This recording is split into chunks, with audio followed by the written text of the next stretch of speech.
Welcome to the 2026 Dialogue, a masterclass series by the HR Association of India. I am Neha Jignani, and today we are addressing a reality many leaders silently struggle with, one that affects performance, decision making, and long term sustainability, yet often goes unspoken until it reaches a breaking point. Our theme for today is From Burnout to Brilliance, Building Happier, Future Ready Leaders. To explore this important transition, we are joined by Shikha Verma.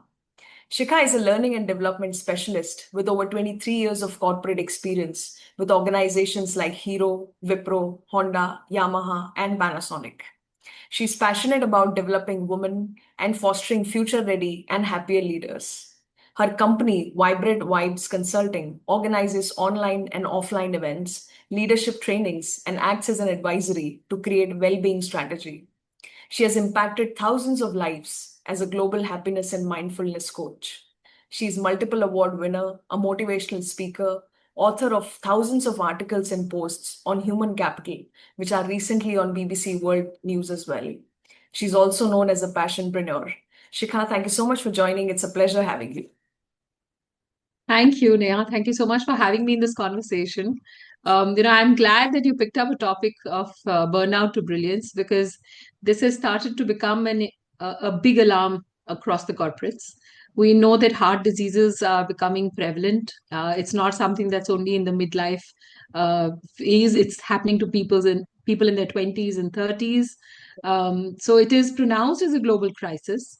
Unfortunately, we are doing very little in that space. Globally, 83% employees are impacted. 74 to 75% of our Gen Zs and women are impacted.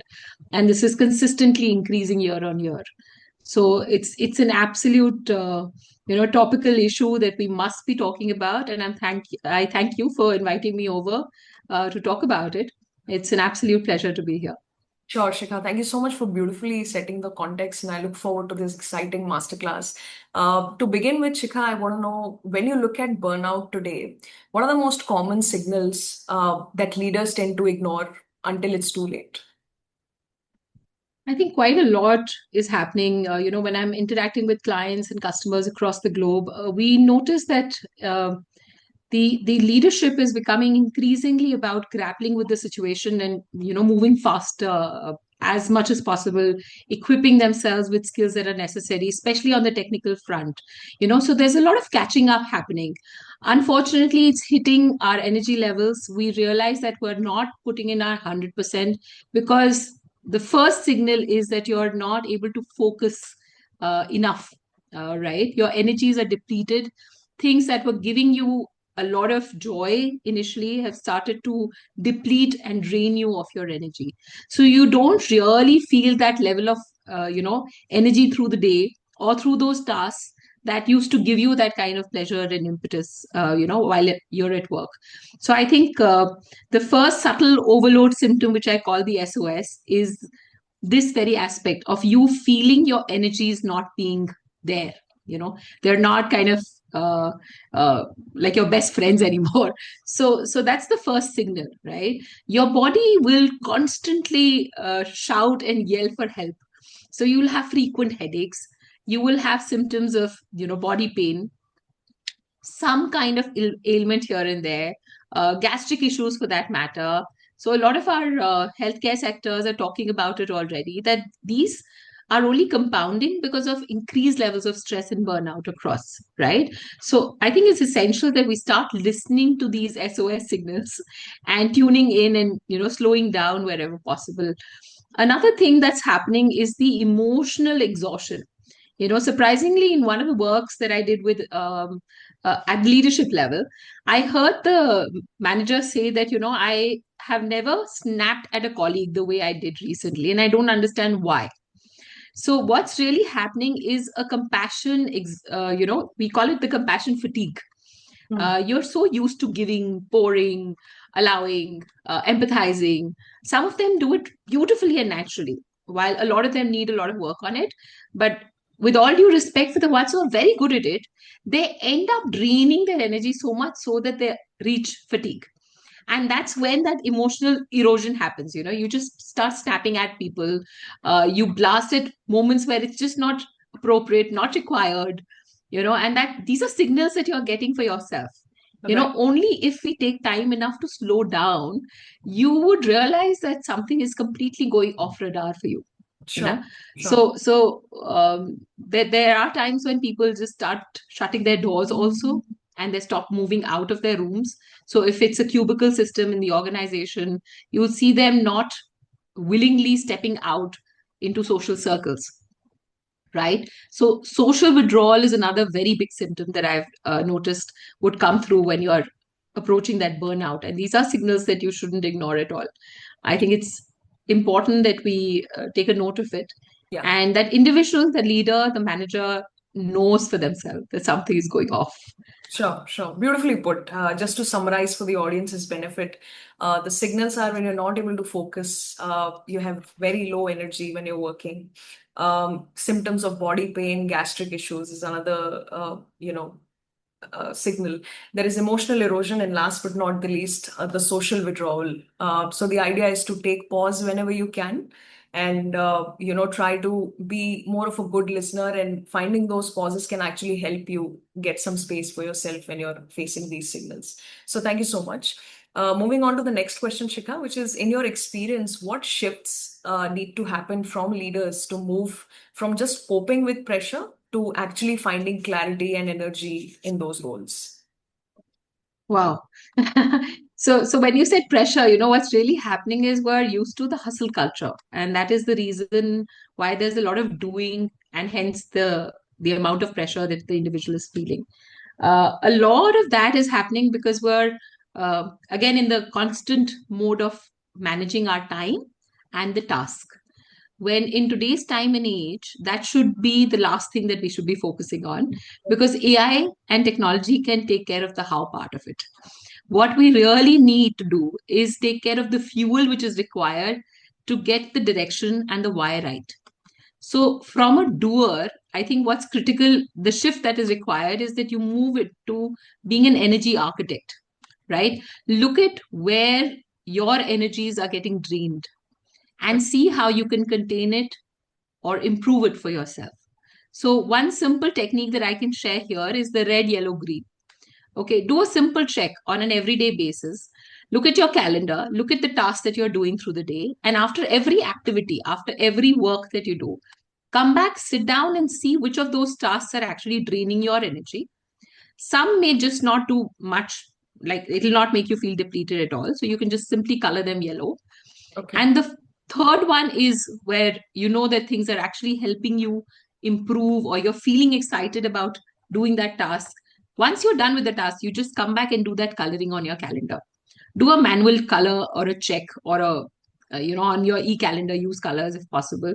You can use various tools to do that. But that audit of red, yellow, green will allow you to see your energy map through the day. Right. Once you realize this for yourself as an energy architect, you can help other people in your team also achieve it, right? So the shift really is to look at the fuel which is essential for us to run the organization and to make that brilliance happen across the organization, right? And it really starts with you. How are you holding up yourself? So just like on a phone, you will have a dark mode, right? The Right. dark mode or the night mode, when you know that you don't want the phone to overdo, you know running the apps in the backdrop.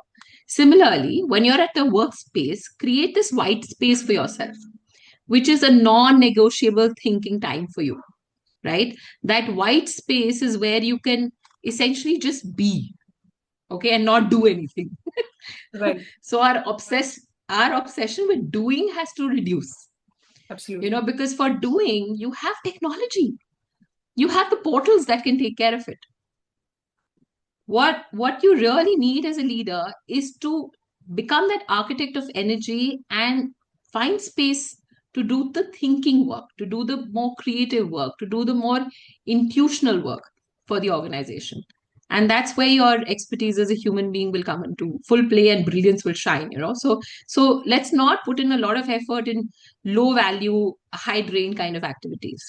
Yeah, Sure. what we really need is high value, and low drain activities. So those are absolute green flags that we should be focusing on to bring out that brilliance at work. Absolutely. And I loved how you started that we have to take care of the fuel. AI can take care of the how. We have to focus on what is the fuel, and only we can do that. Love the theory of that energy map, the red, yellow, and green. Clearly sets a picture in front of you where you should put more attention to. The white space place where you just be yourself and not do anything, because interestingly, in today's times, we hit phases where we want to do everything at a time. We want to be a multitasker, but it's not very late that we realize it's actually very draining. It's important to intentionally focus on things rather than just wanting to do it all. So thank you so much for that. My next question, Shikha, Yes. is how can leaders balance performance expectation with emotional well-being without feeling they are, compromising on results? This again comes from that space of hustle only, because we're too obsessed with the doing part.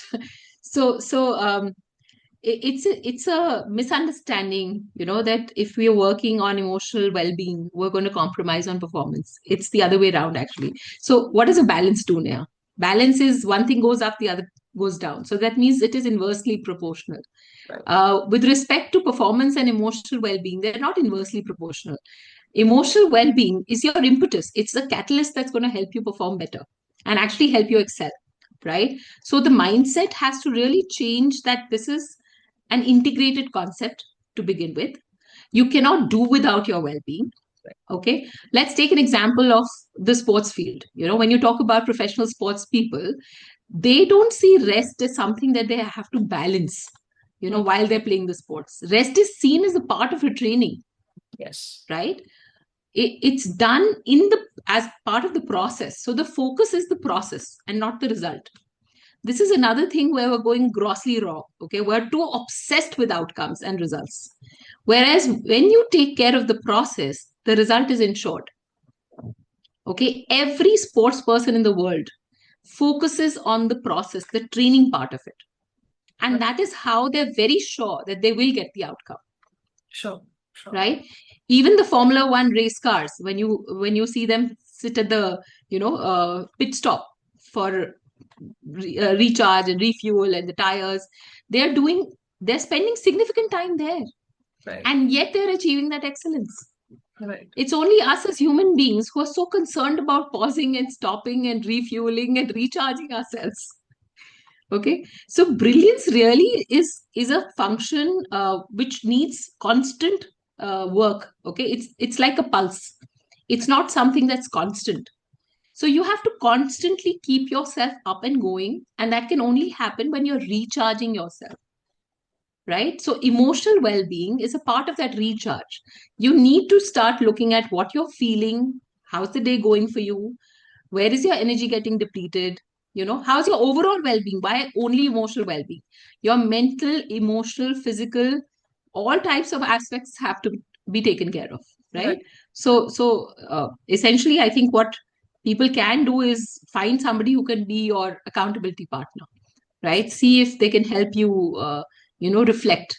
So even the leaders need coaches, mentors who can walk them through this path, and allow them to slow down a little and achieve significant brilliance by ensuring high level of well-being, which is the path to high performance. So I think we need to look at sustainability instead of just short-term results all the time. Sure. Sure. Thank you so much. Beautifully put. So, emotional well being is basically the base of how far you're going to go. So, you have to give yourself that much time to recover, to recharge, and not take it as something which is additional. It is a must have.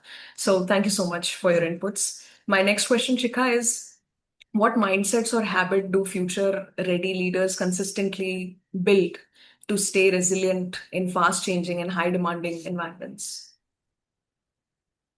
Um, okay, when we talk about resilience, I'm not sure if you're looking at it from the perspective of bouncing back. So I'd like to give a little perspective there also before I talk about the habits really that can help us. Sure. So let's look at it from a perspective of creating. I've just tried to create a acronym, because there are a lot of nuances that are involved if we really have to be resilient. So before I talk about that, let me give a quick example. Let's say that you're at a seaside or ocean side, and you see a high tide, Hmm. right? There are two possible reactions to that, Neha. One is that you would be extremely threatened and you feel that you're going to drown in that high tide, so you'll step back. Yeah. The other reaction to that high tide is that you would want to pull out a surfing board and go on that high tide and surf it, right? The second reaction is possible when you know surfing. Surfing, yes. You will not choose the surfing board wala reaction if you don't know surfing, right? So resilience is pretty much like that. When you have equipped yourself, you get excited enough despite the chaos, despite the storm, right? Because you're equipped, you're ready, you're prepared, gunning for it, guys. But Right. that resilience will not come just like that by people telling you be resilient. Agility is important for us. By a leader coming and giving you a lecture on it. That resilience just doesn't work like that. Sure. So it's more like building a muscle for yourself day in, day out at an individual level. I should be able to create that confidence, that courage, that ability to learn on the go, be self aware, be able to take risks, right? So this is pretty much like you're re engineering inside out. So you're working on your emotional well being, you're working on ensuring that you have faith enough in God also for things that don't work in your favor or don't go as per your plan, let's say. Right. Plus, you're adaptable to whatever's happening in the environment and you're moving with the go, right? You're learning as you come across these new techniques, new phenomena. Also, you're convinced that either you will be able to manage it or you have clarity that this is what you want to do. And last but not the least, you're feeling safe enough in the environment that you're operating. You Right. can't expect somebody to be resilient where these things are not addressed. So the acronym that I have created, I thought it'll be a 4-letter word, but it's come out to be a Claire face, right? CLAREFACE, Claire face, where all these pillars would be addressed, Sure. right? The ones that I just spoke about. Now let's look at the habits that are critical. I think one of the things that people need to do, especially when they're in that mode that you want to be what do you say, you want to be resilient for yourself, you have to first train yourself to sit with yourself, right? Spend time with just yourself. Invest in learning, like I said. Strengthen the sound of your soul, which very few leaders are doing today. So which is why mentors and coaches are required, who life coaches really allow you to go through that process of being more intuitive than being superficial or catching up with the world, right? And see if you can start building habits of reflecting and journaling, because that really allows your brain to break patterns that are not serving you well and also identify what's going wrong for you. So essentially, when you're doing that, I think the glow will automatically happen. You start feeling more grateful. You can stay more curious and learn everything. You can own your energy, and you'll also work from both your heart and your mind. So if you're choosing to do only one, you'll always feel torn apart. So I think it's the combination of heart and mind technique that really gets you to brilliance and helps you stay resilient. So thank you so much. I think the crux of it is that it's a muscle that you have to continuously build. It's an everyday work. It's everyday tiny decisions that you make for yourself will eventually add up to your resilience when it is needed the most. So thank you so much. This brings us to the last question, Shikha, which is if a leader is currently feeling stuck, overwhelmed, or disengaged, what is that one practical step that they can take immediately to begin their journey of from burnout to brilliance? Uh, Again, similar to what I've been talking about all through, I think it's the slowing down, Neha, that's crucial. So when you're panicking, when you're feeling overwhelmed, my urge is for you to just, take a deep breath, slow down, and connect with yourself. Simple things like even palming can help you. So just, putting your hand on your face or just feeling yourself and cajoling yourself or tapping yourself a little bit. These are scientifically proven techniques that can help ease your, stress, can allow you to anchor to the present moment and can truly help you, kind of unwind a little from that burnout. So, burnout is an extreme situation, and burnout really is used in the context of occupation more than anything else. So, there's a difference between depression and burnout, which we need to understand. So, some people go into complete clinical depression phase also. And we should be able to identify that at the workplace and not assume everything that looks seemingly a stressful situation for a human being is burnout only. Sure. It could actually be a very chronic stage also. So, one is that for a leader, I think it's important for them to identify whether it's a burnout or they're turning into a clinical depression case, and check that, because that's very, very important. But the immediate steps, since you're asking about some practical steps, I think they need to honestly just slow down, focus on their breath, connect with their body, connect with themselves. So a couple of things that they can do is, one is palming, like I said, just touch your body. Second is that you can do tapping. So tapping is commonly known as the EFT technique, which is used by expert psychiatrists. It is commonly available on YouTube today, and people can kind of just look at any video and try to de-stress themselves. Sometimes it's just about, giving a positive affirmation and tapping these points for yourself, right? So you can see how it works for you, but doing this for 5-10 minutes a day can really help you ease your stress and connect with yourself and be in the present moment. So essentially, what's required is to anchor, take deep breaths, and slow down, right? So a reset ritual is a must have.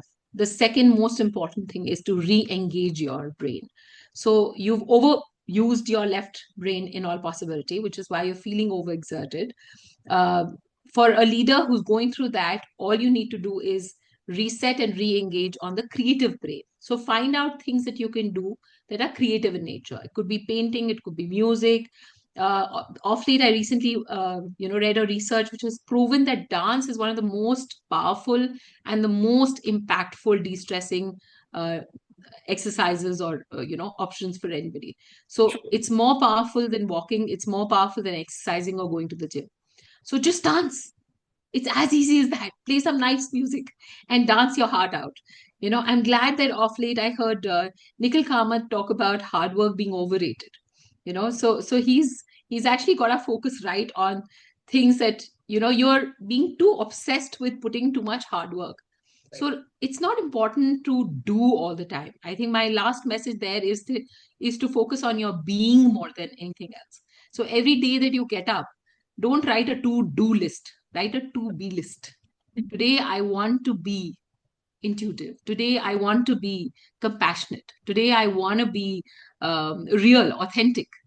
Okay, so let's choose the to be word every day in the morning and see how that will shift your energies and help you reduce the burnout and move towards brilliance. Sure. Thank you so much. So simple practical steps will be to slowing down, taking that pause, deep breath, and some of the techniques could be palming, tapping, dancing, as you said. So you got to have that reset ritual and then re-engaging once you're ready. So thank you so much. This brings us to the end of this masterclass, Shikha. On behalf of HRAI, thank you. I want to share one example, Neha, if that's okay, because Yeah, this is something that really is very, very close to my heart. I think sure. my closing note or the closing message here would be that we need more people reaching out to other people and connecting with them heart to heart, because AI will do the rest. Okay. The more people show up for other people is the path to brilliance for every single individual in an organization. So whenever I'm talking about happier leaders, this is one thing that we definitely want to focus on, and I want to send this message out also. Tata Steel did a brilliant job of late. Recently they appointed 1,000 people within their organization as their culture custodians. I did that 6 years back with one of my erstwhile companies, where I appointed culture ambassadors, and these were people who were responsible for taking the message of well-being across the organization, and they ensured that they were checking on each other. Okay, so if a company is just doing closed door policy making, that's not going to help. So policies, portals are not the way forward. That can be taken care of by AI. It's people reaching out to more people that will break the code for us and bring that reset that we really require. So Sure. I want to leave you with that thought.